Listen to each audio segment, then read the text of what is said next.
dari kelas B di 3 Perpajakan. Jangan lupa tonton video kami ya.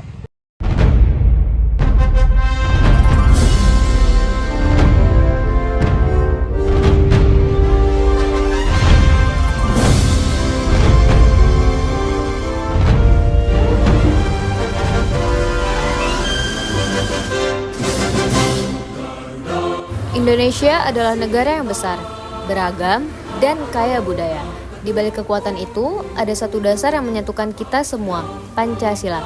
Pancasila bukan sekadar hafalan di buku, tapi pedoman hidup dalam tindakan. Inilah cara kami menghidupkan Pancasila dalam kehidupan sehari-hari.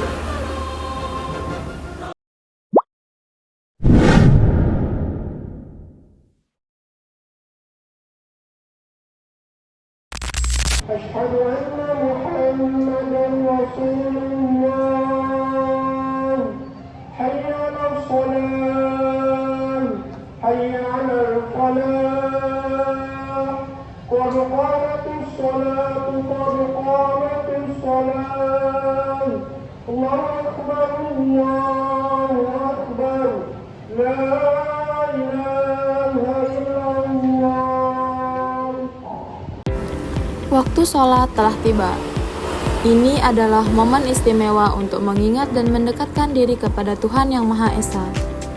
Sholat bukan hanya kewajiban, tapi juga bentuk rasa syukur atas segala karunia-Nya. Dengan menunaikan sholat, kita menunjukkan ketaatan dan keimanan. Sebagai wujud penghormatan kepada Sang Pencipta, meski banyak hal yang mengajak kita bermain dan bersenang-senang, kewajiban kepada Tuhan harus didahulukan, karena ketuhanan Yang Maha Esa adalah landasan utama dalam hidup berbangsa dan bernegara, yang menuntun kita hidup dengan penuh keimanan, toleransi, dan kasih sayang.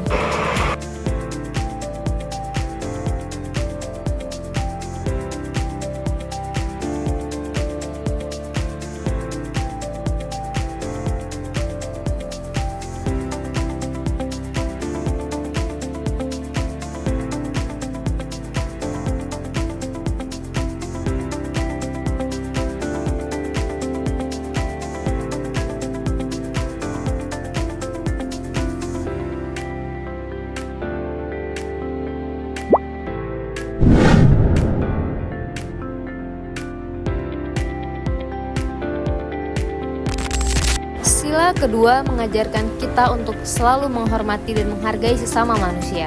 Setiap orang memiliki hak yang sama tanpa memandang suku, agama, ras, atau latar belakang. Keadilan dan sikap beradab menjadi landasan dalam berinteraksi dengan orang lain. Dalam kehidupan sehari-hari, kita diajak untuk bersikap sopan, tolong-menolong, dan tidak membeda-bedakan. Dengan begitu, kita membangun masyarakat yang harmonis, damai, dan penuh rasa persaudaraan.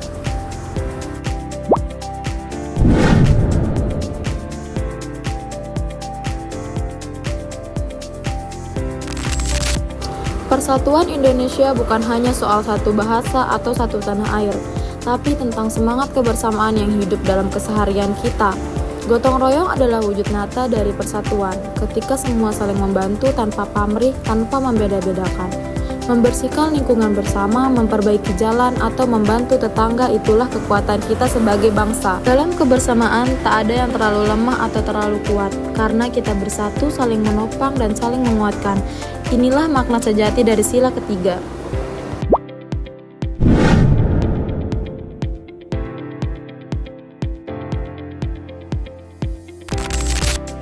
Dalam hidup bersama, perbedaan pendapat adalah hal biasa.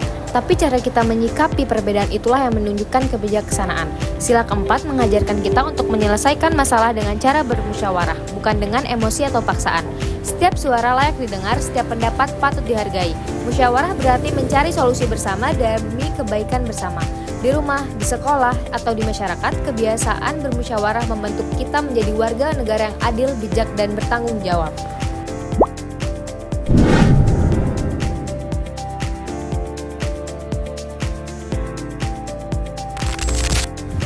Setiap orang punya kebutuhan yang berbeda.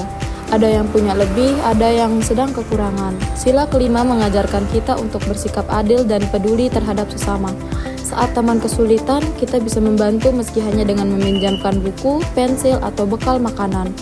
Keadilan sosial bukan hanya soal hukum dan kebijakan, tapi juga tentang rasa kemanusiaan dan empati dalam keseharian. Dengan saling membantu tanpa pamrih, kita menciptakan lingkungan yang adil, merata, dan penuh kasih sayang. Pancasila bukan hanya sekadar dasar negara, ia adalah jiwa yang menghidupkan Indonesia. Dari ketuhanan yang Maha Esa, kita belajar untuk taat dan menghargai keyakinan. Dari kemanusiaan yang adil dan beradab, kita diajak untuk menghormati sesama. Persatuan Indonesia mengajarkan kita pentingnya menjaga kebersamaan di tengah perbedaan.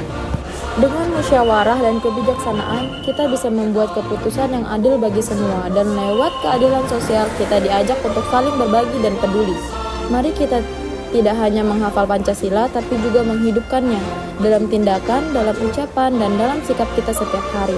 Karena dengan Pancasila kita kuat, dengan Pancasila kita satu, dengan Pancasila kita Indonesia.